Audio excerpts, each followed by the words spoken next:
You are about to listen to an exclusive interview here on Maximum Threshold Radio at MaximumThreshold.net. Hey, John, what's going on? Nada, what are you doing? Oh, just eating pizza. That's cool. Oh, my God. John Corabi's on the phone. I'm one of your biggest fans, John. He really is. I'm a huge fan of your songwriting. That's all the way back from the Scream days. That's cool, man. Thank you. And my good friend Storm and Norman said to make sure I tell you hello. Well, you tell Norman I said hello as well. So where are you guys at? Columbus? We're in Cleveland, Ohio, but we're broadcasting 40 markets. Oh, cool.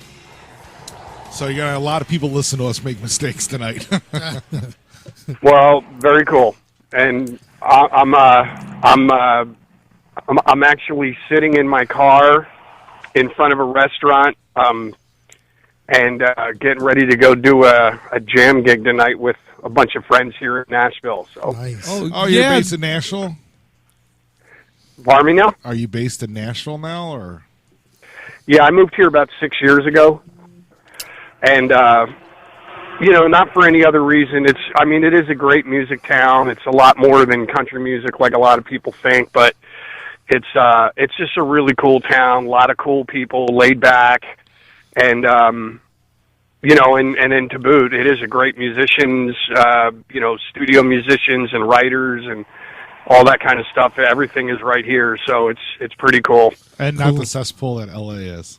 So yeah, I seen on Facebook that you're doing I think it's an Aerosmith tribute tonight. You're sitting in a little bit, and Stacey Collins is going to be playing harmonica. Harmonica? Yeah, she's from up here, I believe. Yeah, I don't know. I just saw on her. I've never met her, so I'm going to meet her tonight. But apparently, I saw a video on her Facebook, and she was in Ohio, and they were having snow or something like that, and whatever. But I heard a couple of her tracks, and that girl can blow a harp, man. It's just insane. It's unbelievable. Yeah. So it's a bunch of my friends here in town, and they do, like when everybody's home, they'll get a bunch of friends together and they'll do an evening with Kiss or an evening with Thin Lizzy or an evening with whatever. And they contacted me like a month ago and they said, "Hey, if you got time off, man, we're doing Toys in the Attic and Rocks in its entirety in the order that they are on the records." Mm-hmm. And they're like, "We'd love to have you come down and play some stuff." So I'm going to go down and do like 6 or 7 tunes with them. So it's going to be cool. Cool. Wow, that sounds really good. So, years like when Motley did the Generation Swine album, they did a promotional tour where they did a little meet and greet with like a whole party, and then they played the album. And my friends worked for some record companies, so we got to go and meet the band. And I told Mick, I'm like, dude, I said, that album you did with Corabi is my favorite Motley album. And he's like, thanks, brother, me too. And it's funny because I guess apparently Mick just did an interview not that long ago, and it was like a month or two ago, and I got all these emails on Facebook, and they're like, dude, Mick just said that, that's his favorite Motley record. And so I'm like, that's cool. I appreciate it.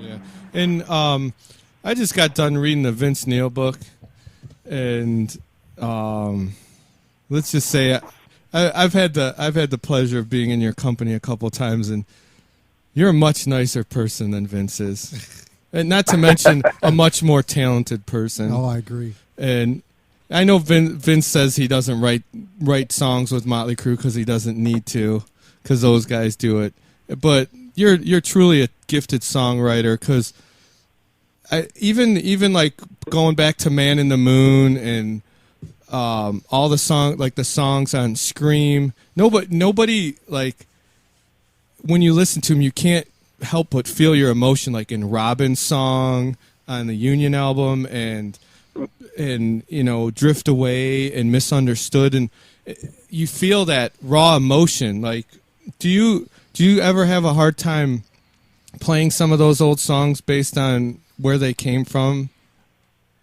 No, not really. I mean, I'm kind of, obviously there were moments in my life or whatever, but, it's weird. It's actually a little therapeutic, actually, to put it down on paper and record it in the studio and then go out and play it. And, you know what I mean? It's just like, there's people that relate to the songs and, whatever. Everybody's got a different song that they absolutely love, you know what I mean? So, but it's a bit therapeutic. It actually helps me get over whatever hump I'm on at that moment. So it's cool. Hey, Go ahead. I was going to tell you something, John. This is David talking. Michael doesn't ask kiss to rock stars or musicians or anything else. He so rarely has ever told anyone that he actually liked them and he liked their music. He usually busting their balls the entire time. We just said, So he must really, really like you a lot. No, I love Corabi, dude. Like He hates everybody else. I don't I'm not hate joking. No, I don't hate people. I would say I probably would hate Vince if I hung out with him for more than 10 minutes.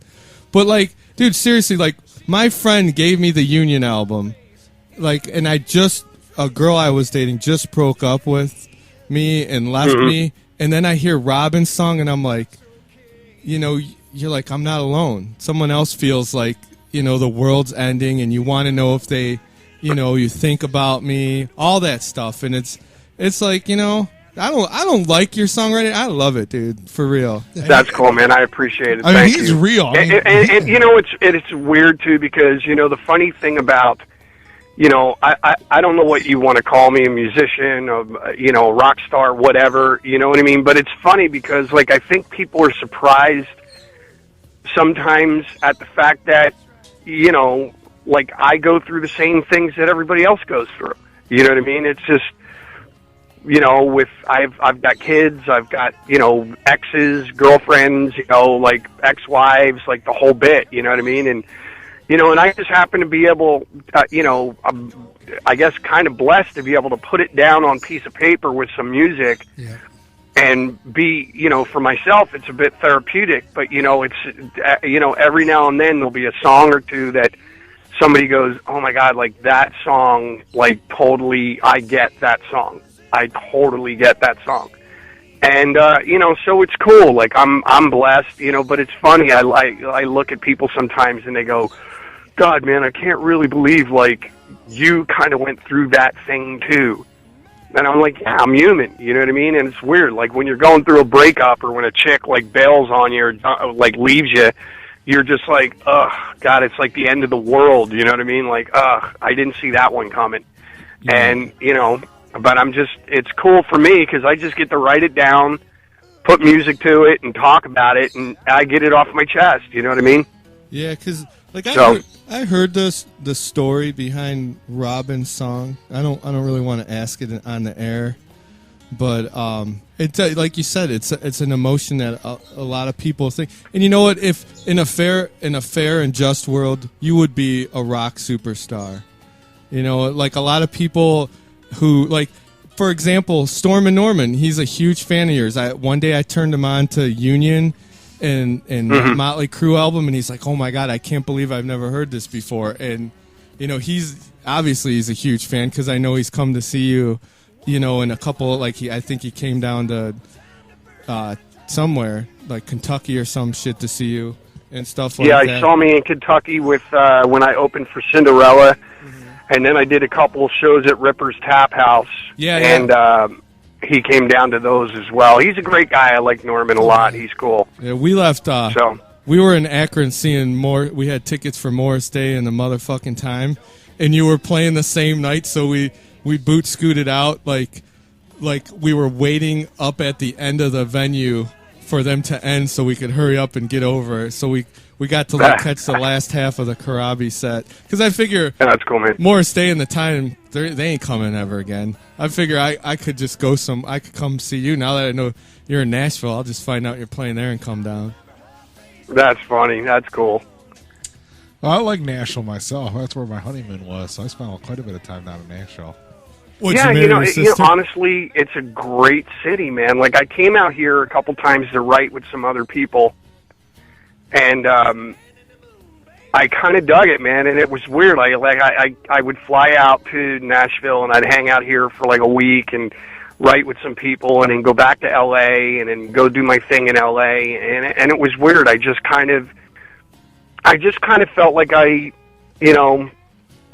mean, LA's a great city, don't get me wrong. You know what I mean? There's a lot of great things about it, but I just was like, I was just over it. I was over the traffic. I was over, just some people, not a lot of people, but some of the people that I was hanging out with, and, the drama that came with it. And I was just like, man, it's just, I need a new start. And I came here, and I just felt, I rented a house, and, I just fell in love with the city, man. It was just awesome. It was just a great move on my part, because, it actually cleared my head to like come out here. And, the last couple of years I was like, I was doing some work with Gibson, doing acoustic shows for Gibson guitars. And then, I kind of decided, like, I left Rat, and then I said, you know what, I'm going to put a band together. I'm going to go out and do something here, so it's been a while coming, but I did the acoustic record. Now I'm working on some new material for an electric record, and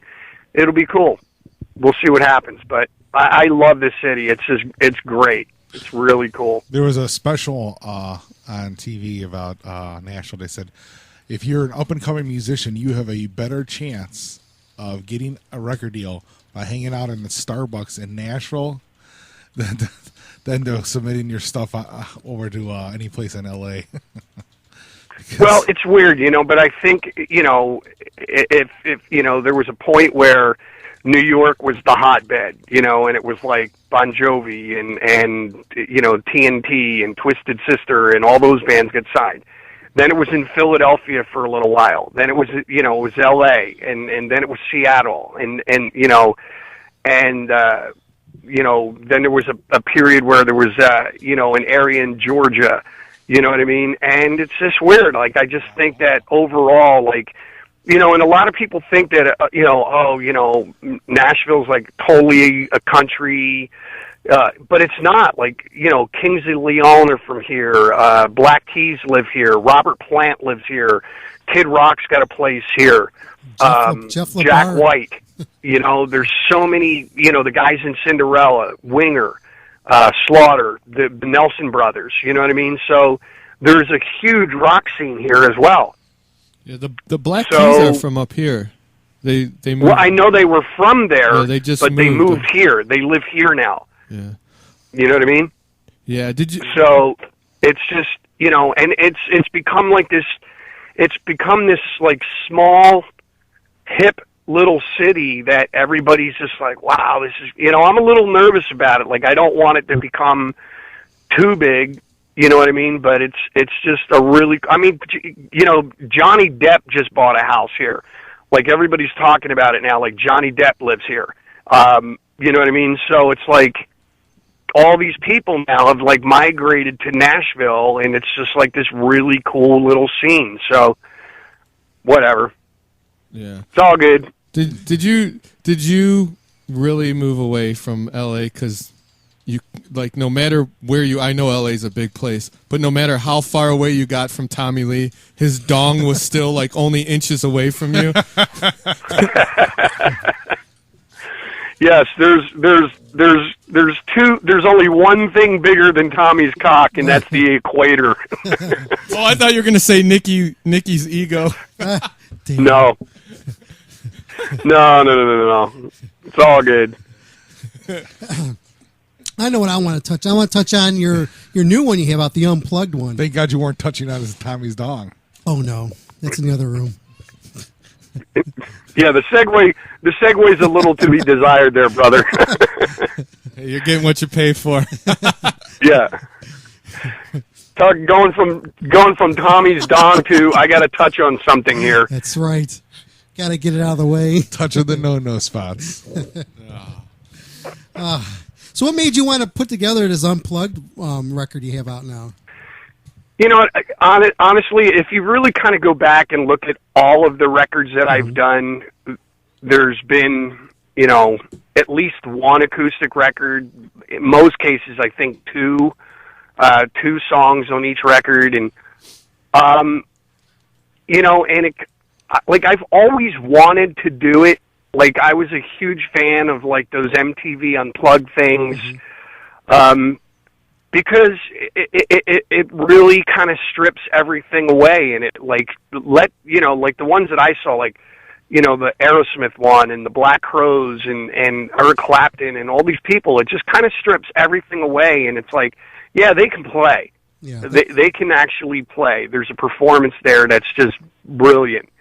And, you know, and then the other thing was, when I was doing the Scream album, I actually had the great fortune of obviously having it produced by Eddie Kramer, but I also got you know, the great fortune of meeting the guys, well, at least Peter Frampton and Steve Marriott from Humble Pie. Nice. And they used to come into our studio, our rehearsal, like we were doing pre-production for the record, and they came into the studio quite a few times, and I actually had a long chat with Steve Marriott. I was being a little bit of a fan. I asked him if he would sing on my record, and he was like, yeah, mate, sure, absolutely, you know. And, well, unfortunately, he passed away about 3 weeks later. He went back to England, and he died. But the one thing that he said to me was, you know, he heard, like, Father, Mother, Son and a couple of the songs on that we were working on. And he was like, you know what, dude, like, I'd love to sing on your stuff. I like your material. And he goes, just remember, like, you've got some good music. He goes, if you can sit down and play a song on an acoustic guitar and entertain people with no like big drums and loud guitars and nothing to hide behind, if you can do that, then you have great songs. And, you know, I don't know whether, you know, in my mind, I feel like I have some pretty good, you know, good songs, some good music or whatever, but I just wanted to try it and see, like, to see what kind of a reaction I would get if I did an unplugged song, an unplugged record. Yeah. And I was thinking about doing all new material, but then I was like, well, wait a minute, if I'm going to do an unplugged record, you know, it's a studio album, but, you know, at the end of the day, I just wanted to do something and, like, pull a couple of old songs so that there was a familiar, you know, oh, God, I'm a little tongue-twisted right now. You know, so that there were some songs that were familiar to everybody, you know what I mean? And just do, like, a blend of both. So I did, like, half the record is old stuff and half the record is new stuff. But I just stripped it all down. Cool. Well, you know, like I said, I did get to catch you at the Tap House, and it was an acoustic show, and you did it. You had the whole place in the palm of your hand. So obviously you succeeded writing some pretty kick-ass songs. Well, you know, and it's funny, you know, a lot of people ask me about, like, the acoustic shows, especially when I do them by myself without my band guys. I try to lighten it up a little bit, you know what I mean? And I'll elaborate on some stories and I'll tell some stories, and I try to make them as, you know, lighthearted and humorous as possible. And there's some sad things and, you know, whatever, but I just try to keep it kind of lighthearted. And, you know, at the end of the day, like my dad and I've had a few people in my past, they said, you know, if someone wants to listen to your record, if they just want to hear the music, they can turn the CD on and stay at home and save a lot of money. Right. You know, they won't have to pay for tickets or parking and drinks and all this other stuff. You know, at the end of the day, if you go out to see anybody's show, it's going to cost you $100 or more. And, you know, so I try to, when I do the shows, you know, I'll, you know, in a joking manner, I'll pick on people in the audience. I'll tell stories about why I wrote certain songs. It's like a storyteller's thing, but it's very lighthearted and really just kind of joking. You know what I mean? So I want people to leave and go, wow, you know what? I had a really great friggin' time, like, hanging out, watching Corabi that night. It was just fun. It was cool. Absolutely. So let's go back to your Formidable, like when you started. Who was your influences? Not just as your singers, and musicians, who was your influence, like songwriting wise, as well? You know, it's so weird because I love so many different types of music. You know, I would say probably rock-wise, my biggest influences were the Beatles, Zeppelin, and Aerosmith. But at the end of the day, like, you know, I'll sit down and I'll listen to, you know, Fire and Rain by James Taylor. Yeah. And I find it's just a great song. You know what I mean? I like, you know, I love Roundabout by Yes. You know what I mean? I like, you know, so my tastes vary depending on my mood. I love Stranglehold by Ted Nugent. You know what I mean? It's just, to me, like, music is more than anything. It's just like a mood enhancer. You know what I mean? And it just varies on my mood. And that's even with my own material. There's some days I just want to listen to, you know, Old Man Wise and Heavy D. And then there's other days where I just want to listen to Robin's Song and Father, Mother, Son.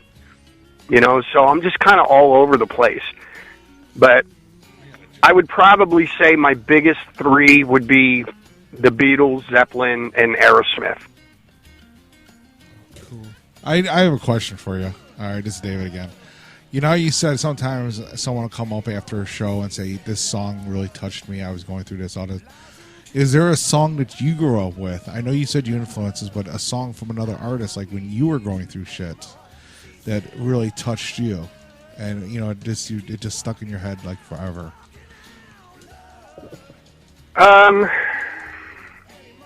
Yeah, I mean, you know, it's weird. My mom passed away in probably that last year that I was in Motley, 96, 97, something like that. And, you know, I cannot listen, like, you know, if I listen to, God, I can't remember. It's called Every Night by Paul McCartney. It's on McCartney's first solo record. And every time I hear that, I think of my mother. You know what I mean? When I was going through, you know, even with me, like when I hear Robin's song, it totally takes me back to that moment or that time when I was going through all that stuff with Motley and with, you know, whatever. So yeah, there's plenty of songs. I mean, I can't think of anything off the top of my head right now, you know, but like I mean, I remember too, like, you know, more than anything, that song So This Is Christmas, that John Lennon song. Every time I hear that song, it takes me immediately back to the night that they announced that he had been shot. And how, you know, without sounding like a, you know, weirdo, but I was really upset about that, you know what I mean? And it just totally takes me back to that song, for some reason, takes me to that night, sitting in Philadelphia, watching the TV, and having them break in at like 9 or 10 o'clock at night saying, John Lennon's just been shot and killed. And I was like, wow. And it's weird every time. Yeah. So... Well, definitely, you're not weird for that, because I mean, what was some of the vigils? There was like, what, 50,000 people vigils back then. I remember on the news. So. No, and I know, and the, you know, and one of the other things too, it's weird. A lot of people don't realize it, but they had it was synchronized all over the world. But I think they had like a 1 minute moment of silence on every radio station on Earth. Like 3 or 4 days after that happened. They won't do that now with the way revenues are with radio shows. They wouldn't do that now. Everybody's too cheap. Yeah. Hey, you know what? But I just thought it was huge, so. Give you an FYI. The only time I ever had Motley Crue tickets was when you were with them and I was supposed to see you play, but then my ride bailed on me, so I still have the tickets. You're trying to get your money back from John? No, I'm not trying to get my money back from John. I got a question about that tour. You're talking to the wrong Crue boy. If you want your money back, you need to talk to Nicky, Tommy, or Mick. Yeah, you ain't getting shit from Nicky. So here's my question for that tour, because I was actually pumped about that, because that Motley Crue album you did was so fucking badass. It was. It was awesome. I to this day, I think if you guys would have just shortened the name to like The Crue, it would have been like a multi-platinum album. But here's my question about that tour. Who had a bigger schlong, Peter Steele or Tommy Lee? Well, to be honest with you, it's not like I never saw Peter's. You never saw Peter's, Peter? No, I never saw Peter's, and, I only saw Tommy's in passing. It was a little difficult because, the special harness that they had to have on the back of the semi that actually carried Tommy, and then his cock went into the whole rest of the truck. But I just kind of saw it a couple of times, but... and you're kind of freaking me out. We're talking about dicks a little bit too much here. Who's a bigger dick, the one in Tommy's pants or Vince Neil? Oh, please. Come on, you could tell us. Even Tommy's not that big. Actually, no, I'm not saying a word. I'm done now. I'm done. Just a little 2 cents about that is I watched a video, the Pam and Tommy video, man. And I felt perverted because I'm like, man, I'm watching someone's home movies. This is wrong. No. You don't think they wanted it out there? Come on. So well, I don't know. Like I was around when that whole thing happened, and I do know that Tommy was pretty pissed about it, but I also know too that he had that was when he bought the house. He bought a house, and him and Pam were remodeling the whole thing, and they had people in and out of their house, 5, 6, 7 days a week, all hours of the day and night. The band was recording in his house. There was construction going on. There was a lot of shit happening. And if they intentionally put that CD out, then man, he's a great actor. Yeah. So I like the insight. Thanks a lot, John. Yeah, I got another Motley question. This is actually a serious one. Is it like that Generation Swine album was a giant pile of shit for one reason? Because I can tell that a lot of those songs were written by you, and I could like if I tune Vince's voice out, I can hear you singing them. There's no doubt about that. Yeah. Is there any recordings anywhere of you singing those songs? I'm sure there is somewhere. Somebody just gave me a copy of me doing the original version of Let Us Pray, but it's weird, like the tape that they gave me, the vocal was mixed so low on it, like you can barely hear it. But you have to kind of squint to hear it, you know what I mean? But yeah, because I can hear, I like the early Motley Crue stuff, like Shout at the Devil was my favorite Motley album until that one that you did. Yep. And Vince's voice, that's cool. Vince's voice fits that stuff. And I'm right. a big Motley Crue fan, I'm not going to lie. But like hearing, like you could, like becoming a big fan of yours, like from, not just the Scream from Motley Crue and Union, you listen to Generation Swine and you can hear like, okay, this is a Corabi song. This is a Corabi song. The music was like tuned down lower, so it would hit John's vocals, would fit in perfect with it. You wrote or co-wrote most of those songs, didn't you? Or at least more than a few half of them. Yeah, it was.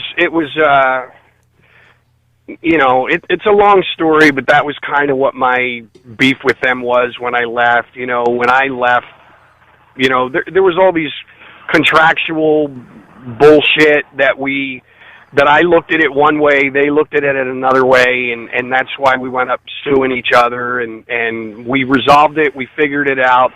I moved on, you know what I mean? Like, it is what it is. A lot of people talk to me about this all the time, and you know what, dude, the universe and life and all this other kind of shit, it throws you curveballs, and, you do what you do, like not to sound weird or cliche, but you know, when you get a lemon, make some fucking lemonade. You know what I mean? Throw some vodka in it, right? That's it. You know what I mean? And Right. it was unfortunate, but you know, that relationship with those guys is like any relationship. You know, you meet a chick that just split up with her husband or her boyfriend, a long-term, whatever. You know, there's always that possibility that things aren't going to work out and she's going to run back to where she came from. Yeah. It happens. It happens all the time. So, I mean, I can't say that I didn't think about that happening. I didn't think it would, but you know, it was in the back of my mind. And you know what? I'm okay with it. It is what it is, you know? Yeah, and in the book, Vince says that it was your idea, one.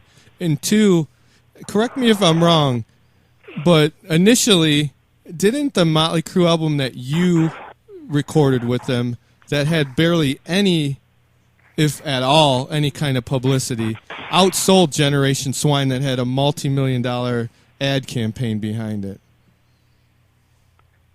That part I believe is true, but you know, in all honesty, I couldn't give you exact numbers or figures because I don't know. And to be honest with you, I'm 10 or 12 or 15 years, however long it is, removed from the Motley record. Am I proud of it? Absolutely. But at the end of the day, man, I can't, like, I don't sit here and you know, kind of rethink and overthink, you know, like what happened or what went wrong or what, you know, whatever. You know, and the bottom line of it is, you know, yeah, you know what? I did say to the guys, you know, you should get Vince back. But it was only because their managers every frickin' day was talking to me on the thing. They're like, well, you know, Vince does this when he's on stage, and Vince does that, and you know, Vince handles the crowd like this, and Vince handles the crowd like that, and I'm like, look. And Vince skips every third word, or only sings every third word. No, but you know, when I was talking when I was talking to them, I got this browbeating from the managers for a frickin' year. That last year I was in the band, and I went back to the guys and I said, look, you know, I'm happy where I'm at, but at the end of the day, you know, your manager's trying to get me to cut my hair, dye it blonde. He's trying to get me to do this. He's trying to get me to run around on stage like that and say this to the audience and all that other stuff. And I just kind of sat there and went, you know what? You're making me feel like I'm not the right guy for the band. Like, if that's what you guys want, then go get it. If that's not what you want, then let's just all shut up and move forward. You know what I mean? And it was an anger thing that I said to them when I said it. And, you know, so it wasn't, you know, Vince is correct, but he's incorrect. I didn't suggest them getting Vince back. I said it out of anger because I was sick and tired of everybody telling me to act more like Vince on stage or act more like this, or you know, it was getting weird. But it was coming from the management. So I just thought that maybe the band was talking to the management and telling me what they wanted me to do. You know what I mean? And I'm just like, you know, even at one point, I believe Steve Vai kind of stuck up for me. And we did a show in L.A., and, you know, somebody made a comment like, well, he doesn't move around on stage like Vince does. And Steve Vai was just like, well, you know, listen, you know, the guy's playing fucking guitar on everything. Mm-hmm. And at one point, like when we did Power to the Music, I played guitar, got up to the harmonica solo, shut my guitar off, played the harmonica, put the harmonica back, turned my guitar back on, and finished the song. Steve's like, he's tied to the guitar. Like, he's not gonna move like Vince. So, you know, that comment that I made, you know, just clearing that up, it was just, basically, it was made in anger. And, you know, on my part, you know, it's like, again, it's like anything, you know, if you get into a relationship and she keeps comparing you to the ex-boyfriend, you're going to get tired of it eventually, and you're going to say, you know what, fuck off. If you want the ex-boyfriend, go get him. If whatever, then go get him. And that's basically what I did. Yeah, isn't it odd that didn't for a while I think Vince had the bass player or the drummer from Union in his solo band. I can't remember which guy he had, but he had one of those guys. He had both of them. Oh, he had both of them. Yeah, he had the drummer and the bass player. That was a good band. I was hoping for a third album from you guys. Well, you know what? We never really split up. We just kind of did other things to just go out and make a living because, you know, in all actuality, we weren't really getting a lot of support from radio or MTV or anything like that. So we just said, you know what? Like, you know, and unfortunately, that's how you make your money, man. You get on the radio, you sell records, you know, people hear your song, then they want to come and see you live, and we just weren't getting any support from anybody. So Bruce Kulick got offered the Grand Funk gig. I got offered the gig with Rat. And oddly enough, then Jamie and Brent first, the drummer, he got offered the Vince Neil gig, and then he called Jamie, and he pulled Jamie into that as well. So, but you know what? Union was a talented band.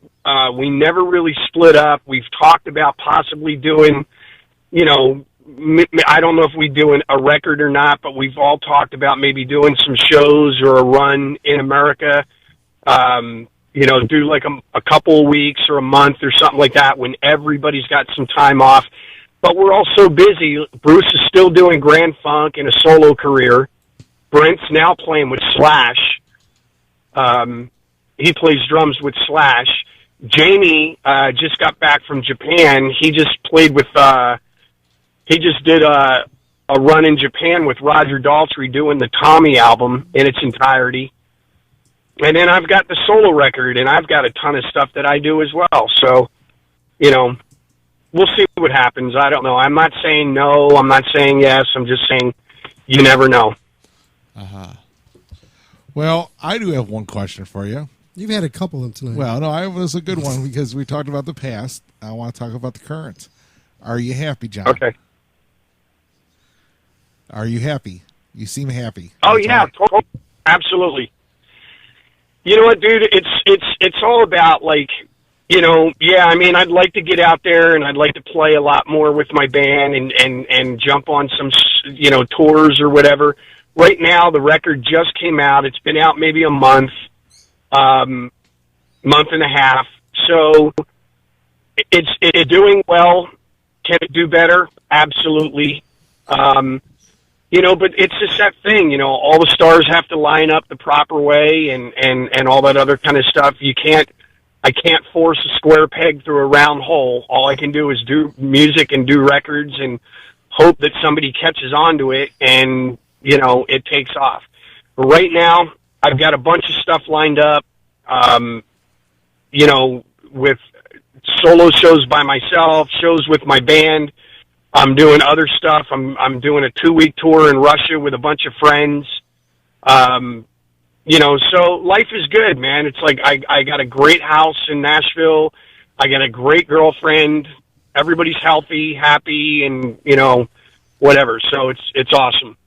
Cool. And I know you haven't had like the hugest mainstream success like you're saying all the stars got to line up, but you can rest your head at night knowing that you've made some pretty kick-ass music, right? Yeah, I mean, I feel I have, you know, but, you know, again, you know, would I like it to be bigger? Of course, who wouldn't? You know what I mean? But at the end of the day, dude, you know what? I've done everything on my own terms.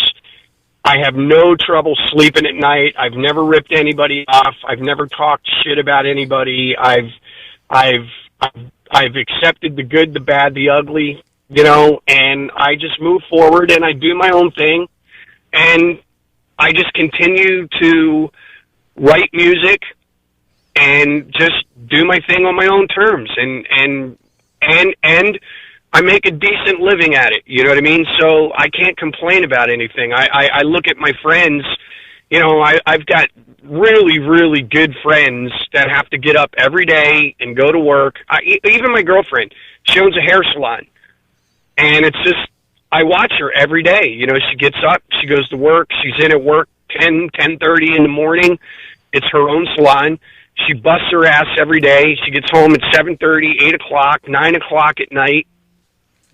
And, you know, I mean, she likes what she does, but there's a lot of people that have to do the same thing and don't like what they do. Yeah. So I just look at it like I'm blessed, man. You know, it's like I can sit and look at a cup half empty, or I can look at it like there's a half a glass of tequila there. I'm kicking the shit out of that thing right now. So, you know, so whatever. You said your girlfriend owns a salon. Does she wince when she sees the pictures of you with like your braids or the dreadlocks or whichever one it was? No, actually, it oddly enough, I had the dreadlocks when I met her. So, Yeah. and apparently there was an attraction there, you know, but She wanted to cut. whatever. I get cut your bored hair. easily, dude. I've got long hair now. I could wake up tomorrow and brush my teeth and look in the mirror, and that's probably one of the other reasons why I'm not as popular as whatever. But it's funny. Like everybody that sees me goes, dude, every time I see you, you look different. You know. So, but I you know, it's like whatever, man. I get up some days and I go, fuck it, I'm cutting my hair off today. I'll cut it off, and then I'll go, well, I'm going to grow it out. Then I want dreadlocks. Then I want it straight. So I have a bit of ADD, I guess. I don't know. You mean your hair has ADD, not you? It's OCD. Well, my hair's connected to the ADD. Let's just put it that way. As long as you don't have OPP, Hey, you don't John, want that woman kicking you out. where can people find your stuff online? They can find the record at Rat Pack. I think it's ratpackrecords.com. They can buy the record on Amazon, and they can actually get it on my website, johncorabi.com. There's a store section there, or they can download it on iTunes. It's really good, man. The new one, the Unplugged, I really like that, and the sound quality of that is top notch. I mean, I think you really, really did yourself in really good on this one. That's cool, man. I appreciate it. And you know what? I got a great cast of characters around me as well. You know, my guitar player, D.A., he's a great singer. He's amazing with harmonies. But he's a great producer and engineer. And then my drummer, Cheney. Cheney was with Collective Soul. Mm-hmm. He's a great engineer and producer as well. My bass player, Topher, is just a maniac on guitar, on bass. He's an incredible singer. They're all great songwriters. So I think, you know, I think people are going to be very pleasantly surprised when, you know, when they hear the acoustic record, and then even eventually once we do an electric record. We've already started working on a bunch of cool stuff, and it's gonna be cool, man. I'm very pleased with everything. Nice. What place are you playing tonight? I actually got to go in a minute, but there's a place in Nashville called the Mercy Lounge. Okay. And it's, like I said earlier, it's just a bunch of these touring friends of mine. They're all they're all studio cats and touring musicians. And they just do this thing. It's called Metal at the Mercy. And one night they went down and they asked me to come down and do a bunch of Kiss stuff. And I did that. And they're so funny. They get totally into it. Like the Kiss night, they all even wore makeup and stuff like that, just like kidding around. And but they did like Thin Lizzy one night. Now tonight they're doing Toys in the Attic and Rocks. In the order, you know, like the first song will be Toys in the Attic, and then whatever the second song is, and then Adam's Apple, and so on and so forth, and then they'll take a little break, and then they'll come out and do Rocks, you know, Back in the Saddle, Last Child, Rats in the Cellar, like the whole bit. So cool. So I didn't get to listen to the acoustic album I yet. got it right here. Is there any chance that Baby Kills is on it?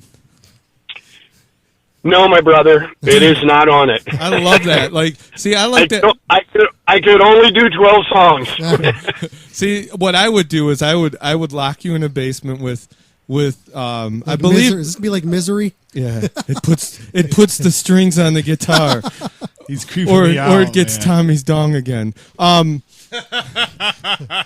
When I think DA was your guitar player when I saw you, it was just you and a guitar player, and I forgot what I was gonna say. I totally You lost me to put the lotion in the basket. That's I'm just saying. but never mind. Well, I forgot. well, why don't what? Oh, I know what I was gonna say. I would lock you and DA up in the basement with your guitars and make you. I would just make you do every song from the Scream album, every song from the Motley Crue album, and Quarantary, or however you say it, except for Planet Boom, and both Union albums in their entirety. Then I would make you do like a bunch of Beatles songs unplugged, and then maybe some Zeppelin songs unplugged. And then I would let you guys go. You gonna tip them after that? Jeez, man, that's like a 10-hour concert. Yup. We're gonna. I'm a little freaked out right now. I would be too if you know what he looked like. We'd make Bruce Springsteen's 3-hour concerts look like nothing. Hey, as long That's as we funny. got you, can we do a station promo? It's just if you want to state your name, who you are, and that you listen to Maximum Threshold. So you don't even have to list what bands you're in because everybody knows who John Corabi is. Okay. Tell me when you're ready. Go for it. We're recording. Hey guys, this is John Corabi from the Scream, Motley Crue, Union, ABBA, Justin Bieber, whatever. And you're listening to Maximum Threshold, baby. Turn it up. Come on. That was Awesome. perfect. That was just awesome, totally. Thank you, John. This has been a real treat for me because like I said, I'm a huge fan. And he hates everybody else. That's I cool, don't man. hate I everybody. appreciate it, guys. I don't hate everybody. And thanks again for being on our show again. You know, you've been on here, I think, like 2-3 times already. All good. It's all good, man. Anytime. And come back to Akron or Cleveland so we can see you again. Now, hopefully this summer. So we'll see what happens. And don't worry, I won't lock you in a basement and make you perform for 10 hours. You hand me a typewriter and a piece of wood between my ankles, I'm out. Okay, John, man, have yourself a good one. And one more time, where's that place you're playing at? It's called the Mercy Lounge in Nashville. Gotcha. Yeah, we got some listeners down there that are texting me. Where's it at? Yep, it's Mercy Lounge, and we should be starting around. I'm thinking about 9:30, 10 o'clock. But I gotta jump in there, and I'm actually sitting in front of a restaurant. My girlfriend's in there waiting for me. I gotta grab her, and then I gotta take off and head down to this thing for the pre-show. Okay, what are we doing again? Yeah. Anyway, Okay, man. Have Thanks a yourself lot, John. Thanks, John. all right, guys, have a good weekend. You too. You too. Hey, let's play Robin's song now. I don't have that's not on the new one. You mother. What's on there? Let me request a song. Come over and look, man. We got Hold on a minute. Love. I don't need you anymore. If I never get to say goodbye. You gotta see this. Michael is standing over top of Dominic. He looks like he's gonna hump him. I swear. I mean, it looks like They got an having interview moments. on, a bonus interview on it. Do love. Where's it? Love Shine? Oh, Love. I think I already, Shines from the Motley Crue. yeah. Since the two are next to each other, I got to see an Italian Roman nose, and I got to see a Jewish nose. It was Dude, pretty what cool. are you doing with that Q-tip? Put it in my ear? You've been doing that for like an hour. It's kind of It gross. feels good. Okay, we'll be back after this. Tickling your brain with Hey, that? this interview was sponsored tonight by JW. Oh, I thought this was sponsored by both of these nuts in your mouth.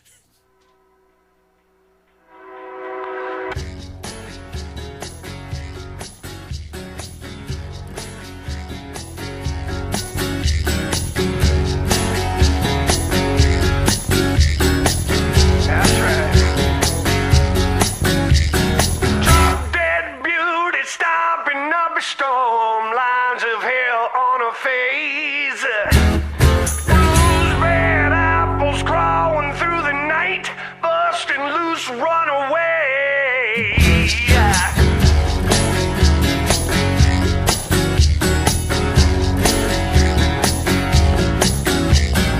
Always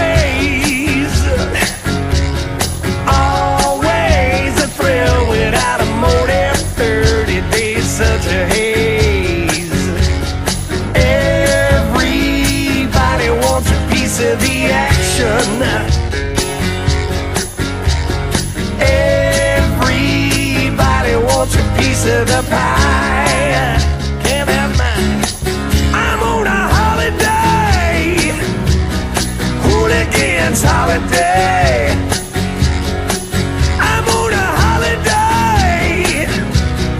Hooligan, yeah. I gotta get away. Hooligans holiday, yeah, yeah. I'm on a holiday. Hooligan, that's right.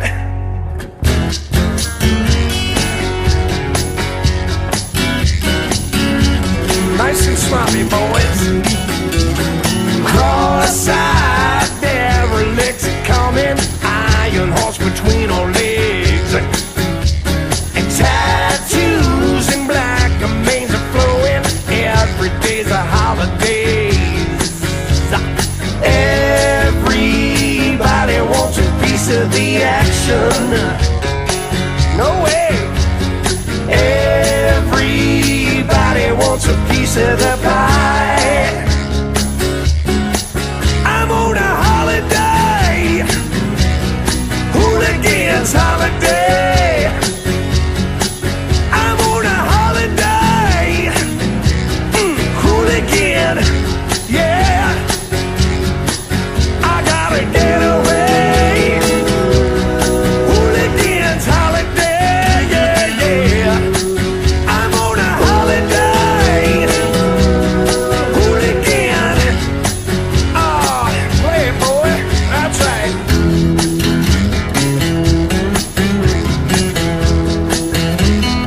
I like it.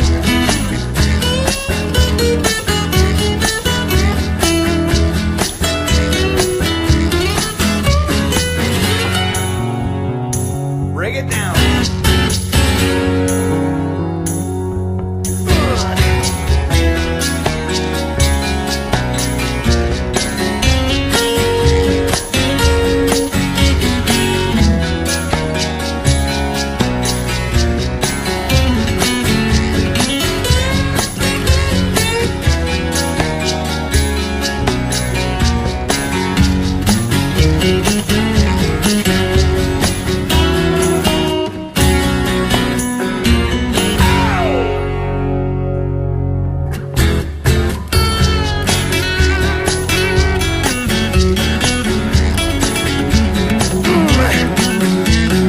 Modern times and new blood pumping, only the strong survive.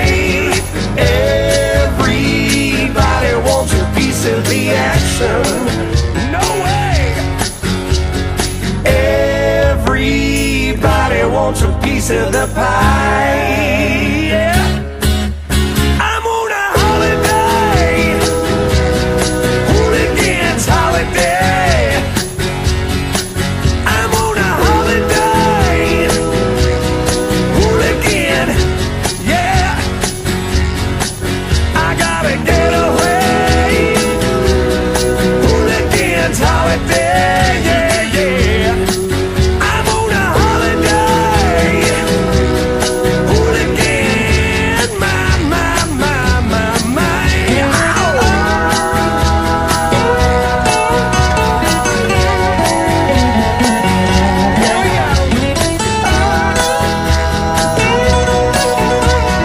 Hooligan, a hooligan, yeah.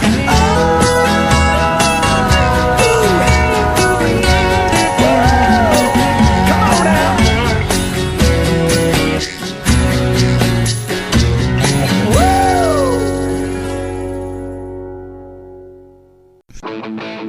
Thank you for listening to an exclusive interview here on Maximum Threshold Radio at MaximumThreshold.net.